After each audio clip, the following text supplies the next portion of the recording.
এজন্য দুনিয়ার 60 আর 70 বছরের পরে আমাদের যে জিন্দিগি মিলবে, ওই জিন্দিগি হবে বেলা গায়া, ওই জিন্দিগি বেলা নেহায়া, ওই জিন্দিগির আর শেষ নেই। ওই জিন্দিগির আর কি নেই বলেন? ওই জিন্দিগির আর শেষ নেই।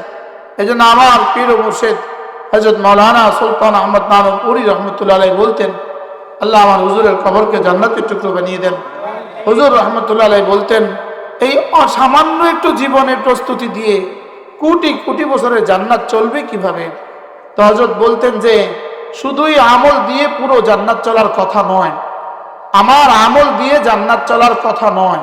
কারণ আমার আমলের বিনিময় যদি 1-এ 10 হয়, তো 70 বছরে পাবো 700 বছর। যদি 1-এ 700 হয়, তো 70 বছরের পর পাবো 49,4900 বছর। কি ভাই? তো আমি আমার আমল দিয়ে আমার আখিরাতের জান্নাত পুরো চলবে কিভাবে? হুজুর বলতেন, জান্নাতে ঢুকবে ঈমান দিয়ে, জান্নাতের নাজ ও নেয়ামত হবে আমাল দিয়ে, আর জান্নাতে চিরস্থায়ী হবে আল্লাহ তাআলার মহব্বত দিয়ে। সুবহানাল্লাহ। বলেন জান্নাতে চিরস্থায়ী হবে কি দিয়ে? আল্লাহ তাআলার মহব্বত দিয়ে। এই জন্যই আমাদের দাদি এতটা বুড়ো হওয়া সত্ত্বেও দাদা ঘর থেকে বের করে দেয় না, কারণ এখানে অন্য কোনো সম্পর্ক নাই, এখানে মহব্বতের সম্পর্ক। আর ইহুদ আর নাসারা আর হিন্দু আর খাসারা তাদের বউকে বুড়ো হওয়ার আগেই বের করে দেয় কেন? মহব্বত নাই এই জন্য। আমরা বের করি না কেন বলেন? তাহলে বোঝা গেছে দুখুলে জান্নাত হবে ঈমান দিয়ে, আমালে আর আমাল দিয়ে জাযায়ে জান্নাত হবে আমাল দিয়ে, আর খুলুদ ফিল জান্নাহ হবে আল্লাহ তাআলার মহব্বত দিয়ে। বলেন জান্নাতে আমরা চিরস্থায়ী থাকবো না কয়দিন পরে বের করে দিব? হ্যাঁ, আচ্ছা জাহান্নামীরা জাহান্নামে যাবে, বেঈমান জাহান্নামে যাবে, চিরস্থায়ী কেন হবে? প্রশ্ন হইতে পারে 70 বছরের কুফরির কারণে চিরস্থায়ী জাহান্নাম কেন হবে? 70 বছরের কুফরির কারণে চিরস্থায়ী জাহান্নাম কেন হবে? আর 70 বছরের ঈমান দিয়ে চিরস্থায়ী জান্নাত কেন হবে? বলে 70 বছরের ঈমান দিয়ে যেই কারণে চিরস্থায়ী জান্নাত হবে, আর বেঈমানের এই কারণেই চিরস্থায়ী জাহান্নাম হবে। কারণ 70 বছরের ঈমান দিয়ে জান্নাত হবে চিরস্থায়ী, এর অর্থ মহব্বত দিয়ে জান্নাত হবে চিরস্থায়ী। আর বেঈমানের জাহান্নাম চিরস্থায়ী হবে কেন? এর অর্থ মহব্বত না থাকার কারণে চিরস্থায়ী জাহান্নাম। কি ভাই? বউর সাথে মহব্বত নাই, একদম ভাল লাগে না, তো তারে বের করে দেয় ঘর থেকে, তালাক 3 তালাক দিয়ে দিছে, বের করে দিছে। এটা কি চিরস্থায়ী বাইর করছে না অল্প কদিন লেগে বাইর করছে? কি ভাই? এখানে চিরস্থায়ী বাইর করছে, 3 তালাক দিয়ে দিছে, চিরস্থায়ী বেরিয়ে গেছে। এখানে চিরস্থায়ী বাইর করলো কেন? মহব্বত নাই, এই জন্য চিরস্থায়ী বাইর করে দিছে। আর ওখানে চিরস্থায়ী দিল কেন বলেন? এই জন্য হাকিমুল উম্মত মুজাদ্দিদ মিল্লাত আশরাফায়ে নওয়া আল্লাহ মারকাদা তিনি বলতেন যে জান্নাত শুধুই আল্লাহ তাআলার মহব্বতের প্রতিদান। সুবহানাল্লাহ। জান্নাত শুধুই আল্লাহ তাআলার কি? হাকিমুল উম্মত বলতেন আল্লাহ তাআলার মহব্বত, এটা হলো মুমিনের সবচেয়ে বড় আমল। এজন্য ওয়াল্লাযীনা আমানু আশাদ্দু হুব্বান লিল্লাহ, হাকিমুল উম্মত বলতেন ওয়াল্লাযীনা আমানু, এটা হলো মুবতাদা, আশাদ্দু হুব্বান লিল্লাহ এটা হলো খবর। তাহলে তরজমা কি দাঁড়াইলো? জানো মুমিন কে? জানো মুমিন হলো তারা যাদের আল্লাহ মেহেরবানি করে কথা চলতেছিল আল্লাহ তাআলার মহব্বত। মান আহাব্বা লিল্লাহ, আল্লাহর জন্যই যে ভালোবাসে, ওয়া আবগাদা লিল্লাহ, আল্লাহর জন্যই অপছন্দ করে, ওয়া আতা লিল্লাহ, আল্লাহর জন্যই দিয়ে দেয়, ওয়া মানা লিল্লাহ, আল্লাহর জন্যই আবার দেয় না, ফাকাদ ইস্তাকমালাল ঈমান, সে তার ঈমানকে পরিপূর্ণ করে নিল। সুবহানাল্লাহ। কি ভাই? তাহলে ঈমান এমন এক জিনিস, ঈমান এটাকে মাঝে মাঝে রিনিউ করা, মাঝে মাঝে নবায়ন করা, মাঝে মাঝে কি করা? নবায়ন করা। হাদিসে পাকে রাসূল করিম সাল্লাল্লাহু তাআলা আলাইহি ওয়াসাল্লাম ইরশাদ করেন, জাদ্দিদু ঈমানাকুম, তোমরা তোমাদের ঈমানকে নবায়ন করো। কিলা, সাহাবায়ে কেরাম বললেন, ইয়া রাসূলুল্লাহ কাইফা নুজাদ্দিদু ঈমানানা, আমরা আমাদের ঈমানকে কিভাবে নবায়ন করব? আল্লাহর নবী বলেন, ফাকসিরু বিকাউলি লা ইলাহা ইল্লাল্লাহ, লা ইলাহা ইল্লাল্লাহ, এটা বেশি বেশি পড়ো, তো ঈমান নবায়ন হবে। ঈমান কি হবে? নবায়ন হবে। আরেক হাদিসে রাসূল করিম সাল্লাল্লাহু তাআলা আলাইহি ওয়াসাল্লাম ইরশাদ করেন, মান ক্বালা লা ইলাহা ইল্লাল্লাহ মিআতা মাররা, আল্লাহর নবী বলেন কোন মানুষ যদি প্রতিদিন 100 বার পড়ে লা ইলাহা ইল্লাল্লাহ, লা ইলাহা ইল্লাল্লাহ, লা ইলাহা ইল্লাল্লাহ, মাঝে মাঝে মুহাম্মাদুর রাসূলুল্লাহ। আল্লাহর নবী বলেন, কোন মানুষ যদি প্রতিদিন 100 বার কালিমা তয়্যিবা পড়ে, লাম ইয়াবআথুল্লাহু ইয়াওমাল কিয়ামা, আল্লাহ তাআলা হাশরের ময়দানে তাকে তুলবেন না, অবশ্যই তুলবেন, তার চেহারা হবে পূর্ণিমার চাঁদের মতো। সুবহানাল্লাহ। শেখুল হিন্দ মাহমুদুল হাসান দাউবন্দি রাহমাতুল্লাহর কাছে কেউ একজন বললেন, হযরত, আল্লাহ ওয়ালারা যত বুড়ো হয় চেহারা তত সুন্দর হয় কেন, আর বেঈমান আর কাফের যত বুড়ো হয় চেহারা তত বিশ্রী হয় কেন? এই জন্য দেখবেন বেঈমান আর কাফের যত বুড়ো হয় চেহারা তত বিশ্রী হয়, চেহারা তত কি হয়? আমাদের রাস্তাঘাটে দেখবেন কিছু মানুষ পাওয়া যায় লাল কাপড় পরা, লাল কাপড় গায়ে দেওয়া, জটলা পটলা কলকিওয়ালা। আচ্ছা, এদের চেহারাগুলো কেমন? আলহামদুলিল্লাহ আলহামদুলিল্লাহ নাহমাদুহু ওয়া নাস্তাঈনুহু ওয়া নাস্তাগফিরুহু ওয়া নু'মিনু বিহি ওয়া নাতাওয়াক্কালু আলাইহি ওয়া নাউযু বিল্লাহি মিন শুরুরি আনফুসিনা ওয়া মিন সাইয়্যাতি আ'মালিনা। من يهده الله فلا مضل له ومن يضلله فلا هادي له ونشهد أن لا إله إلا الله وحده لا شريك له ونشهد أن سيدنا محمدا عبده ورسوله। সকলে বলি আল্লাহুম্মা সাল্লি আলা মুহাম্মাদ ওয়া আলা আলি মুহাম্মাদ কামা সাল্লাইতা আলা ইব্রাহিম ওয়া আলা আলি ইব্রাহিম ইন্নাকা হামিদুম মাজিদ। আল্লাহুম্মা বারিক আলা মুহাম্মাদ وعلى آل محمد كما باركت على إبراهيم وعلى آل إبراهيم إنك حميد مجيد. أما بعد فأعوذ بالله من الشيطان الرجيم. بسم الله الرحمن الرحيم. يا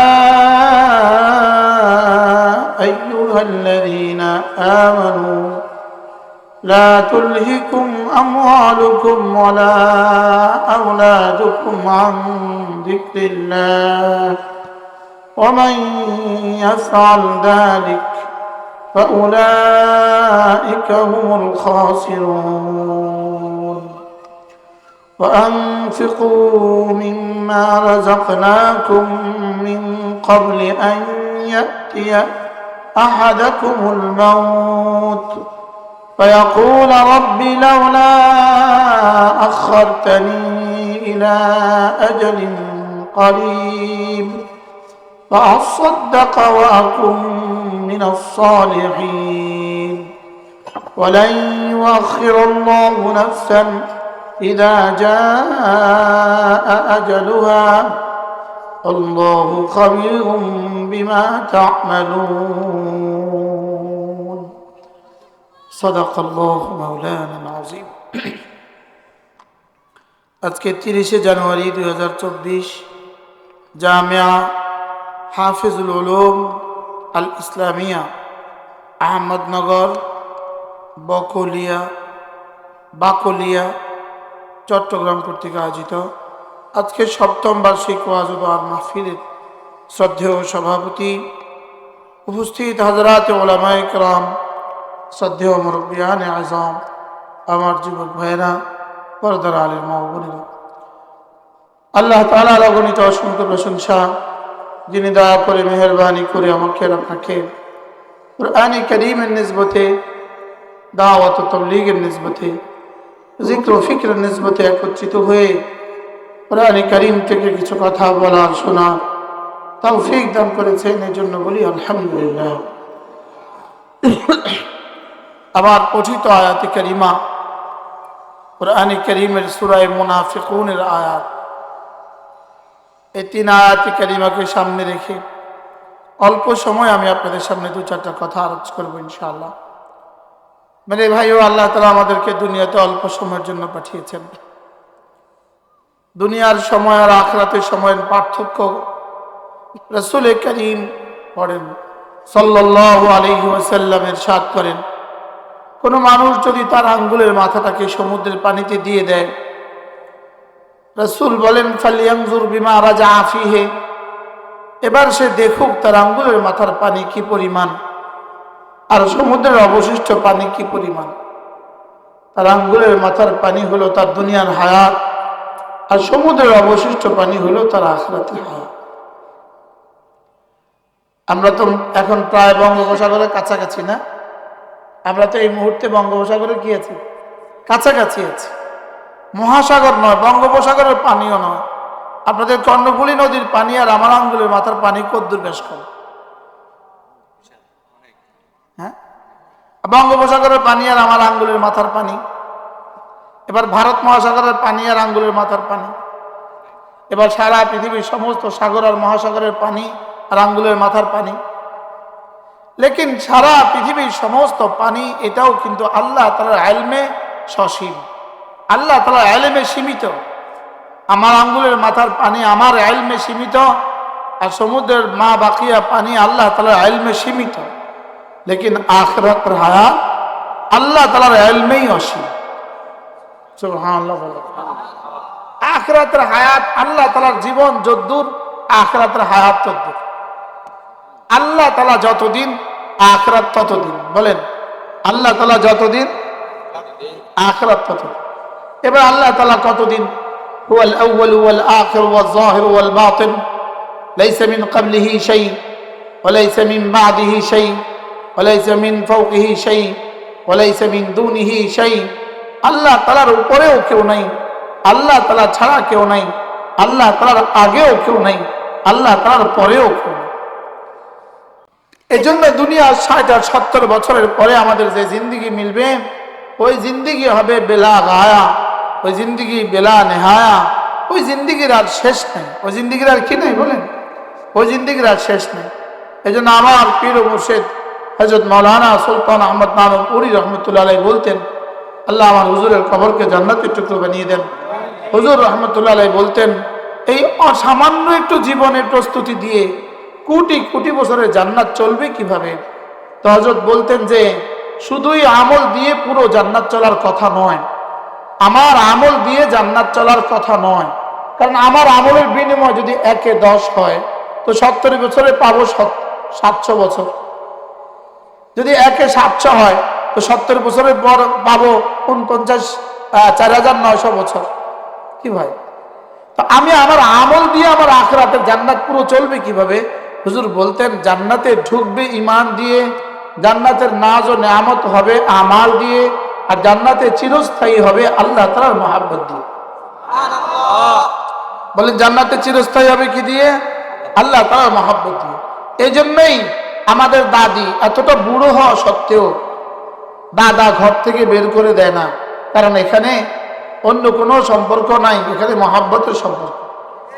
আর ইয়াহুদ আর নাসারা আর হিন্দু আর খাসারা তাদের বউকে বুড়ো হওয়ার আগেই বের করে দেয়। কেন? মহব্বত নাই এই জন্য। আমরা বের করি না কেন বলেন? তাহলে বোঝা গেছে দুখুলে জান্নাত হবে ইমান দিয়ে, আমালে আর আমাল দিয়ে জাযায়ে জান্নাত হবে আমাল দিয়ে, আর খুলুদ ফিল জান্নাহ হবে আল্লাহ তাআলার মহব্বত দিয়ে। বলেন, জান্নাতে আমরা চিরস্থায়ী থাকবো না, কয়দিন পরে বের করে দিব? হ্যাঁ, আচ্ছা, জাহান্নামীরা জাহান্নামে যাবে, বেঈমান জাহান্নামে যাবে, চিরস্থায়ী কেন হবে? প্রশ্ন হইতে পারে 70 বছরের কুফরির কারণে চিরস্থায়ী জাহান্নাম কেন হবে? 70 বছরের কুফরির কারণে চিরস্থায়ী জাহান্নাম কেন হবে? আর 70 বছরের ঈমান দিয়ে চিরস্থায়ী জান্নাত কেন হবে? বলে 70 বছরের ঈমান দিয়ে যেই কারণে চিরস্থায়ী জান্নাত হবে, আর বেঈমানের এই কারণেই চিরস্থায়ী জাহান্নাম হবে। কারণ 70 বছরের ঈমান দিয়ে জান্নাত হবে চিরস্থায়ী, এর অর্থ মহব্বত দিয়ে জান্নাত হবে চিরস্থায়ী। আর বেঈমানের জাহান্নাম চিরস্থায়ী হবে কেন? এর অর্থ মহব্বত না থাকার কারণে চিরস্থায়ী জাহান্নাম। কি ভাই? বউর সাথে মহব্বত নাই, একদম ভাল লাগে না, তো তারে বের করে দেয় ঘর থেকে। তালাক 3 তালাক দিয়ে দিছে, বের করে দিছে, এটা কি চিরস্থায়ী বাইর করছে না অল্প কদিন লেগে বাইর করছে? কি ভাব এখানে চিরস্থায়ী বাইর করছে, 3 তালাক দিয়ে দিছে, চিরস্থায়ী বেরিয়ে গেছে। তো এখানে চিরস্থায়ী বাইর করলো কেন? মহাব্বত নাই, এই জন্য চিরস্থায়ী বাইর করে দিছে। আর ওখানে চিরস্থায়ী দিল কেন বলেন? এই জন্য হাকিমুল উম্মত মুজাদ্দিদ মিল্লাত আশরাফায়ে নাওয়াল্লাহ মারকাদা তিনি বলতেন যে জান্নাত শুধুই আল্লাহ তাআলার মহব্বতের প্রতিদান। সুবহানাল্লাহ, জান্নাত শুধুই আল্লাহ তাআলার কি? হাকিমুল উম্মত বলতেন আল্লাহ তাআলার মহব্বত, এটা হলো মুমিনের সবচেয়ে বড় আমল। এজন্য ওয়াল্লাযীনা আমানু আশাদ্দু হুব্বান লিল্লাহ, হাকিমুল উম্মত বলতেন ওয়াল্লাযীনা আমানু, এটা হলো মুবতাদা, আশাদ্দু হুব্বান লিল্লাহ এটা হলো খবর। তাহলে তরজমা কি দাঁড়াইলো? জানো মুমিন কে? জানো মুমিন হলো তারা যাদের কলিজা আল্লাহ তাআলার মহব্বত সবচেয়ে বেশি। যাদের কলিজা কার মহব্বত সবচেয়ে বেশি বলেন? আল্লাহ তাআলার মহব্বত সবচেয়ে বেশি। এই জন্য রাসূল করিম সাল্লাল্লাহু তাআলা আলাইহি ওয়াসাল্লাম আরেক হাদিসে বলেন সালাসাতুন ওয়াজাদা হালাওয়াতাল ঈমান, 3 দল মানুষ ঈমানের মজা পেয়ে গেছে। ঈমানের মজা পেয়েছে কত দল মানুষ বলেন? 3 দল মানুষ। 1 নাম্বার হলো রাজুলুন কানা আল্লাহু ওয়া রাসূলুহু আহাব্বা ইলাইহি মিম্মা সিওয়াহুমা, ওই মানুষগুলো যাদের কাছে আল্লাহর আল্লাহ রাসূল সবচেয়ে বেশি প্রিয়। বলেন যাদের কাছে আল্লাহর আল্লাহ রাসূল কি সবচেয়ে বেশি প্রিয়। আবার বলেন যাদের কাছে আল্লাহর আল্লাহ রাসূল কি সবচেয়ে বেশি প্রিয়। 2 নম্বর হলো ওয়ারাজুলুন ইউহিব্বুহুল মারআ, ওই মানুষটা যে কোনো আল্লাহ ওয়ালাকে মহব্বত করে, লা ইউহিব্বুহু ইল্লা লিল্লাহ, সে আল্লাহর জন্যই তাকে ভালোবাসে। আমাদের এক বুজুর্গ আছেন বাংলাদেশে, হযরত মাওলানা মুফতি শহীদুল্লাহ সাহেব দামাত বারাকাতুহু, ফেনী জামিয়া রশিদিয়ার প্রধান মুফতি মুহতামিম যিনি হযরত মাওলানা মুফতি শহীদুল্লাহ সাহেব, আজকে জমিয়তুল ফালাতে হুজুর আসার কথা ছিল, অসুস্থতার কারণে আসতে পারেননি। আল্লাহ তাআলা হুজুরকে শিফায়ে কামেলা আজরা দায়মান নসিব করেন। হুজুর বলেন যে আল্লাহ একটা মহব্বত হলো আল্লাহকে ভালোবাসা, আর আরেকটা হলো আল্লাহর জন্য ভালোবাসা, আরেকটা হলো আল্লাহর সাথে ভালোবাসা। আল্লাহর সাথে ভালোবাসা মানুষকে আল্লাহ থেকে চিরবঞ্চিত করে দেয়, আর আল্লাহর জন্য ভালোবাসা মানুষকে আল্লাহ পর্যন্ত পৌঁছিয়ে দেয়। সুবহানাল্লাহ বলেন। উদাহরণ দিলে খুব বুঝবেন।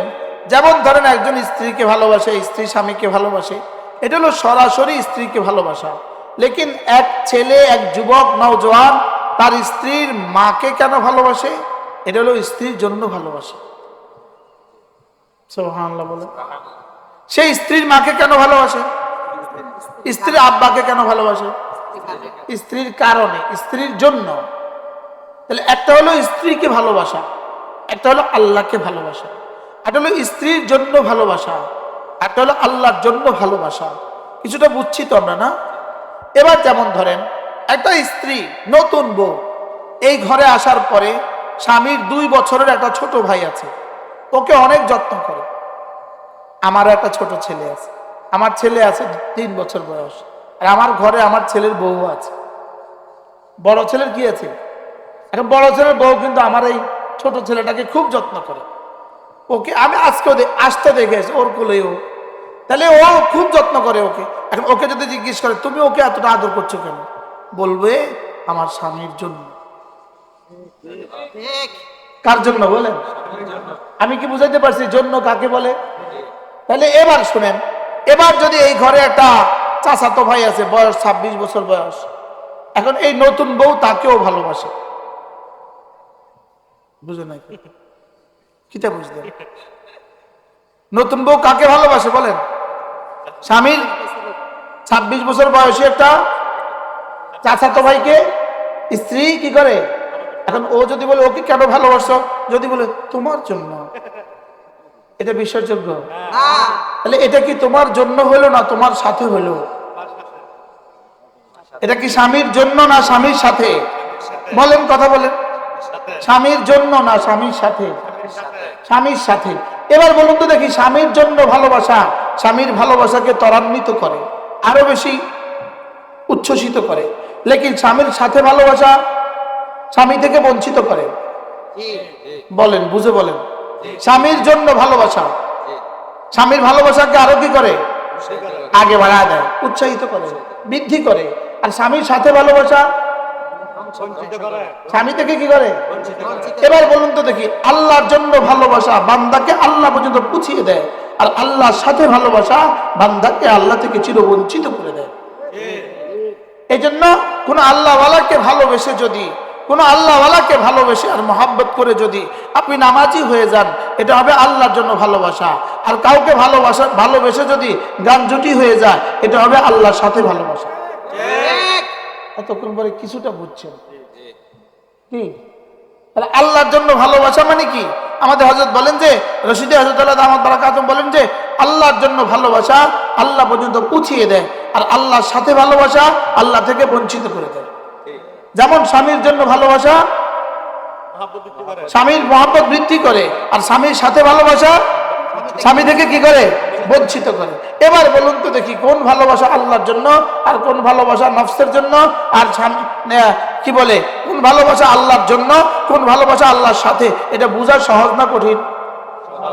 জোরে বলেন। যেমন দেখেন, আমাদের এখান থেকে কিছু বাস যাবে আগামী 2, 3, 4 তারিখ টঙ্গী ইজতেমা। কিছু বাস এখান থেকে রওনা দিবে টঙ্গীর উদ্দেশ্যে। আচ্ছা, পথিমধ্যে কি টঙ্গী ইজতেমার কোনো গাড়ির নামাজ ছুটবে?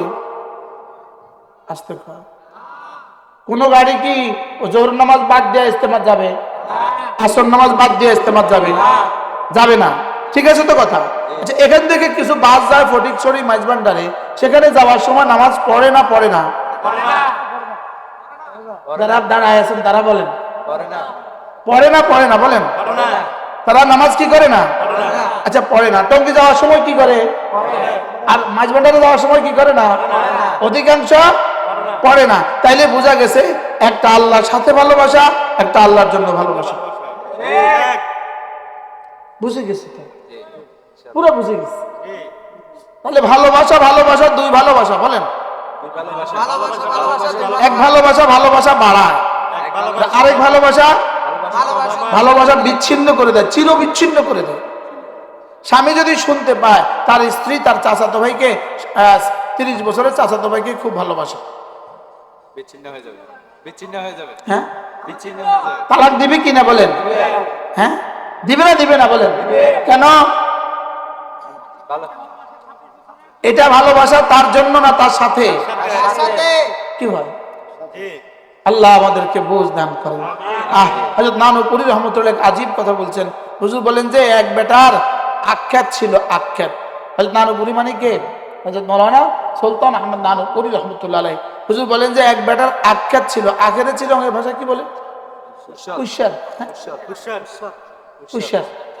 আচ্ছা, গ্যান্ডারি আখ্যাত ছিল। তো আখ্যাতে প্রতি রাতে শিয়াল পড়তো। কি পড়তো বলে? তো এক বেটা মান্নত করছে, আল্লাহ যদি আজকে শিয়াল না আসে তো অমুক মাদ্রাসায় 1 আঁটি আগ দিব। এদিন শিয়াল আগে যা খাইছে তার থেকে বেশি খাইছে। পরের দিন মান্নত করছে, আল্লাহ আজকে যদি শিয়ালের না খায় তো মাঝবান্ডারে 1 আঁটি আগ দিব। আজকে আর শিয়াল পড়ে না। বাঁধুত করল কথা। আগের দিনের আগ বেশি খাইলো, আজকে মোটেও খাইলো না কেন? তো হুজুর বলেন যে, আগের দিনে যখন মাদ্রাসার জন্য মান্নত করছে, মসজিদের জন্য মান্নত করছে, এই মান্নত সহি হয়েছে। এই মান্নত সহি হইয়া আগে কি কয়? বাদ কি নাম? শিয়ালে কি বলে? যাক, মসজিদেরটা আমিও খাই, তোরাও খা। আর পরের দিন যখন মাজারের নামে মান্নত করছে, তো বাঁধো এটা শিরিক হয়ে গেছে, তোরাও খাইস না, আমিও খাইতাম না। কি বলছে বলেন? এটা হয়ে গেছে কি? শিরিক। এটা তোরাও খাইস না, আমিও কি? আমিও হারাম আর খাইতাম না। কিনলে মান্নত করছে কার নামে বলেন? মান্নত করছে। আমার হুজুর রহমতুল্লাহ সব সময় বলতেন, মসজিদে গিয়ে বলে, আল্লাহ আমাকে একটা ছেলে দাও, তখনও আল্লাহ দেয়। আর মাজারে গিয়ে বলে, আল্লাহ আমার একটা ছেলে দাও, তখনও আল্লাহ দেয়। বাকি একটা ঈমান, একটা শিরিক। বলেন, দুবারে দেয় কে বলেন না? কিন্তু একটা হয়ে গেছে কি? ঈমান। আর একটা হয়ে গেছে কি? আচ্ছা, চুন আর দই দেখতে একরকম না দুই রকম? দেখতে পুরা কিন্তু একরকম, দেখতে পুরা কিন্তু কি একরকম। লেকিন একটা দিলে মজা খা, আরটা দিলে জিব্বা জ্বলে যায়। জিহ্বা পুড়ে যায়। আটা বেশি দিলে জিহ্বা কি জিহ্বা পুড়ে যায়। তাইলে বোঝা গেছে মসজিদে গিয়ে চাওয়া এটা হলো ঈমান, আর আরেকজনের কাছে গিয়ে চাওয়া এটা হলো শিরক। এটা কি বলেন? এটা হলো শিরক। আল্লাহ মেহেরবানি করে কথা চলতেছিল আল্লাহ তাআলার মুহাব্বত, মান আহাব্বা লিল্লাহ, আল্লাহর জন্যই যে ভালোবাসে, ওয়া আবগাদা লিল্লাহ, আল্লাহর জন্যই অপছন্দ করে, ওয়া আতা লিল্লাহ, আল্লাহর জন্যই দিয়ে দেয়, ওয়া মানা লিল্লাহ, আল্লাহর জন্যই আবার দেয় না, ফাকাদ ইস্তাকমালাল ঈমান, সে তার ঈমানকে পরিপূর্ণ করে নিল। সুবহানাল্লাহ। কি ভাই, তাহলে ঈমান এমন এক জিনিস, ঈমান এটাকে মাঝে মাঝে রিনিউ করা, মাঝে মাঝে নবায়ন করা, মাঝে মাঝে কি করা? নবায়ন করা। হাদিসে পাকে রাসূল করিম সাল্লাল্লাহু তাআলা আলাইহি ওয়াসাল্লাম ইরশাদ করেন, জাদ্দিদু ঈমানাকুম, তোমরা তোমাদের ঈমানকে নবায়ন করো। কিলা, সাহাবায়ে কেরাম বললেন, ইয়া রাসূলুল্লাহ কাইফা নুজাদ্দিদু ঈমানানা, আমরা আমাদের ঈমানকে কিভাবে নবায়ন করব? আল্লাহর নবী বলেন, ফাকসিরু বিকাউলি লা ইলাহা ইল্লাল্লাহ, লা ইলাহা ইল্লাল্লাহ, এটা বেশি বেশি পড়ো, তো ঈমান নবায়ন হবে। ঈমান কি হবে? নবায়ন হবে। আরেক হাদিসে রাসূল করিম সাল্লাল্লাহু তাআলা আলাইহি ওয়াসাল্লাম ইরশাদ করেন, মান ক্বালা লা ইলাহা ইল্লাল্লাহ মিআতা মাররা, আল্লাহর নবী বলেন, কোন মানুষ যদি প্রতিদিন 100 বার পড়ে লা ইলাহা ইল্লাল্লাহ, লা ইলাহা ইল্লাল্লাহ, লা ইলাহা ইল্লাল্লাহ, মাঝে মাঝে মুহাম্মাদুর রাসূলুল্লাহ, আল্লাহর নবী বলেন, কোন মানুষ যদি প্রতিদিন 100 বার কালিমা তয়্যিবা পড়ে, লাম ইয়াবআথুল্লাহু ইয়াওমাল কিয়ামা, আল্লাহ তাআলা হাশরের ময়দানে তাকে তুলবেন না, অবশ্যই তুলবেন, তার চেহারা হবে পূর্ণিমার চাঁদের মতো। সুবহানাল্লাহ। শেখুল হিন্দ মাহমুদুল হাসান দাওবন্দি রাহমাতুল্লাহির কাছে কেউ একজন বললেন, হযরত, আল্লাহ ওয়ালারা যত বুড়ো হয় চেহারা তত সুন্দর হয় কেন, আর বেঈমান আর কাফের যত বুড়ো হয় চেহারা তত বিশ্রী হয় কেন? এজন্য দেখবেন বেঈমান আর কাফের যত বুড়ো হয় চেহারা তত বিশ্রী হয়, চেহারা তত কি হয়? আমাদের রাস্তাঘাটে দেখবেন কিছু মানুষ পাওয়া যায় লাল কাপড় পরা, লাল কাপড় গায়ে দেওয়া, জটলা পটলা কলকিওয়ালা। আচ্ছা, এদের চেহারাগুলো কেমন? খারাপ। সবাই জোরে বলেন, খারাপ। এদের চেহারা ঈমানের কোনো নূর আছে? এরকম মানুষ তো নাই আপনাদের এলাকায়। হ্যাঁ, আচ্ছা, এটা ইসলাম হয় কিভাবে? যুবকরা আকলকে তো জিজ্ঞেস করো তো, এটা ইসলাম পছন্দ করে কিভাবে? ওর পায়ের দিকে তাকালেই তো বোঝা যায় ও যে 2-4-10 বছরের পা ধোয় নেই। বলেন না, বাস্তব না বাস্তব? ও যে ফরজ গোসল করে নাই 2-4-10 বছরে, বোঝা গেছে কিনা বলেন? আচ্ছা, যে ফরজ গোসল করে না ও আবার ওলি হয় কেমনে? এটা ওলি আল্লাহর ওলি না শয়তানের ওলি? জোরে বলেন। এটা আল্লাহর বন্ধু হয় না শয়তানের বন্ধু হয়?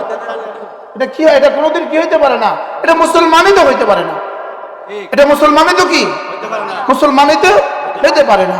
হ্যাঁ, যেমন দেখেন, ফরজ ওয়াজিব, বলেন তো ফরজ ওয়াজিব, সুন্নতে মুআক্কাদা, সুন্নতে জায়েদা, মুস্তাহাব আর নফল।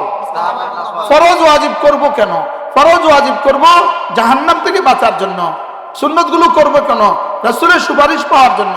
নফলগুলো করব কেন? আল্লাহ তাআলা ওলি হওয়ার জন্য। আর গুনাহগুলো ছেড়ে দিব কেন? জান্নাতে যাওয়ার জন্য। মুখস্থ করেন, ফরজ ওয়াজিব করব কেন?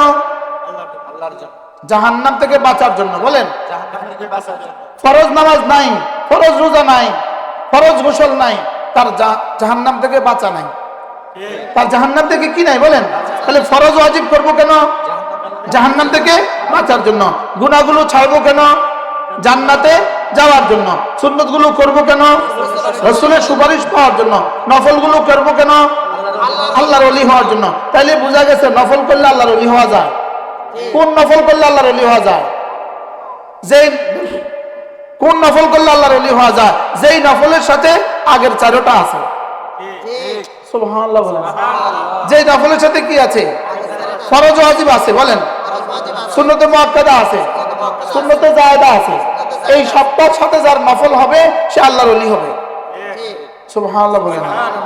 এবার বলেন, ফরজ ওয়াজিব বাদ দিয়া নফল, এটা হইলো পাগড়ি আছে লুঙ্গি নাই। বলেন, জোরে কোন? পাগড়ি আছে লুঙ্গি নাই, এই মানুষগুলো কেমন? এই মানুষগুলো যেমন ফরজ ওয়াজিব নাই এদের কি আছে? নফল আছে। এদের উদাহরণ হলো তেমন। চট্টগ্রামের একজন বড় মানুষ ছিলেন, অনেক আগের কথা। ইনি ছিলেন চট্টগ্রামের ডিভিশনের বিভাগের সরকারি বাহিনীর এক বাহিনীর প্রধান ছিলেন। ইনি আলহামদুলিল্লাহ পরে আমার হাতে বায়াত এখন। ইনি বলেন যে হুজুর, একবার আমি যে চিরঙ্গে চাকরি করার সময় আমার এক কলিগ আমাকে এক পীরের কাছে নিয়ে গেলেন খাগড়াছড়ি। রমজানের দিনের বেলা নিছেন। দিনের বেলা দুপুর বেলা গিয়ে দেখি হিসাব কেবলা কাবা ভাত খা। নাউজুবিল্লাহ বলেন না। হিসাব কেবলা কাবা গাঞ্জা খাবা কি খাবা কি করে?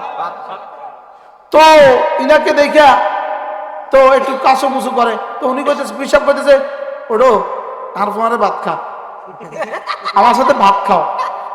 কোন বেলা? আর দিনের বেলা, রমজানের দিনের বেলা। আমি তো দুনিয়া খাই, এটা কি বলে? আমি আসছি পিসাবের কাছে, এখন পিসাব কি বলে? আমি ইতস্তত করতেছি, আর পিসাব আমাকে বললেন যে রোজা আর আইলে আবার রোজা রাউন্ড ফরেছে না। আপনাদের ভাষা বলেন তো, সেটা আমার ভাষা বলেন। আর আইলে আবার রোজা রাখা পড়েন না। আচ্ছা আপনি বলেন তো, এমন পীর আপনাদের এলাকায় আসেনি? বলেন, সবাই বলেন। এরা কি তার মুরিদকে জান্নাতে নিবে না জাহান্নামে নিবে? এটা কি ইসলাম হইতে পারে?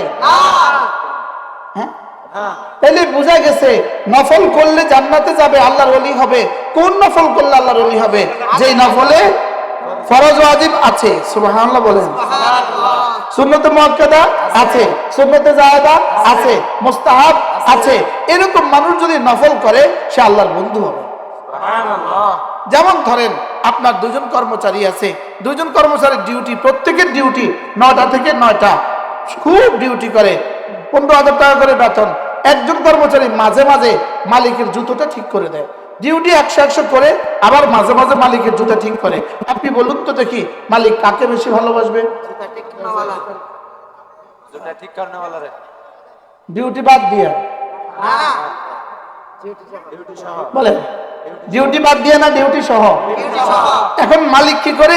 দুজনকে বেতন দেয় 15,000, লেকিন যে জুতা ঠিক করে দেয় তাকে মাঝে মাঝে চুপে চুপে 20,000 দিয়ে দেয়, তাকে মাঝে মাঝে বছরে একবার 50,000 দেয়, আবার তাকে ঘর করার লেগে কিছু টাকা দেয়, আবার তার মার অসুস্থতা কিছু টাকা দেয়। কি লেগে বলেন তো? এবার মালিক 3 নম্বর একটা কর্মচারী রাখছে, সেই দুইজনের গতিবিধি পর্যবেক্ষণ করছে। দুজনের ডিউটি করে সমান, কিন্তু তারে মালিক বেশি টাকা দেয়। আচ্ছা, তাকে বেশি টাকা দেয় কেন? সে মাঝে মাঝে মালিকের কি করে? জুতা ঠিক করে। এখন 3 নম্বর বেটা কি করছে জানেন? ও এখন আর ডিউটি করে না, শুধু অপেক্ষা থাকে মালিক আসবে কখন। কি করার জন্য বলেন? জুতা ঠিক করার জন্য। এবার খেয়াল রাখে মালিকও, আবার সিসি ক্যামেরা খেয়াল রাখে। মালিকও তার অফিসে বসে তার মোবাইলে অ্যাপসে কি করে? খেয়াল রাখে, দেখি ডিউটি কে কেমন করে। দেখে ওই দুজন খুব ডিউটি করে, আর এতে খালি বারবার সাহেব বাইরের দিকে। মালিক কখন আসবে? মালিক আসার সঙ্গে সঙ্গে জুতা ঠিক করার জন্য দৌড়ে আসছে। 1 দিন 2 দিন 3 দিন, দেখে ডিউটির নাম গন্ধ নাই, শুধু নাম গন্ধ নাই, শুধু জুতা ঠিক করার চক্করে আছে। এবার মালিক কি বলবে? লাঠি দেওয়ার আগে দোকান থেকে বাইরে বলবে কি বলবে না? বলবে। আচ্ছা, একজনে জুতা ঠিক করে পুরস্কার পাইলো, আরেকজনে জুতা ঠিক করে লাঠি খাইলো, কি লেগে?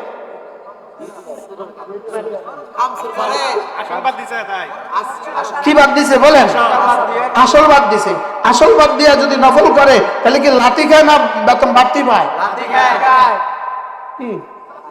এই আমাদের এই অবস্থা হলো এই অবস্থা। কি অবস্থা বলেন? কি অবস্থা? আসল বাদ দিয়া। আমরা ছোটবেলায় চিংড়ি মাছের ভাগা কিনতাম 20 টাকা, মনে আছে না আপনাদের? হ্যাঁ, তো 20 টাকার ভাগা কিনলে পরে এটা ব্যাগে নিলে পরে আরো কটা দিয়ে দিত, বরফ দিয়ে দিত, বরফ কলা পাতা দিয়ে দিত, আরো কটা দিয়ে দিত। তো মাঝে মাঝে বাড়তি যেটা দিত ওটা 40 টাকা হয়ে যেত। শেষ বেলায় 20 টাকার ভাগা দিছে, আর যা আছে সব দিয়ে দিছে। দেয় না বলেন?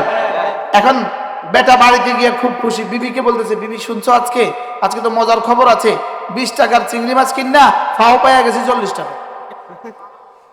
তো বিবি কয়, তুমি বেকুব, তুমি আজকে 20 টাকা নাই আনতা, ফাওটা লয়ে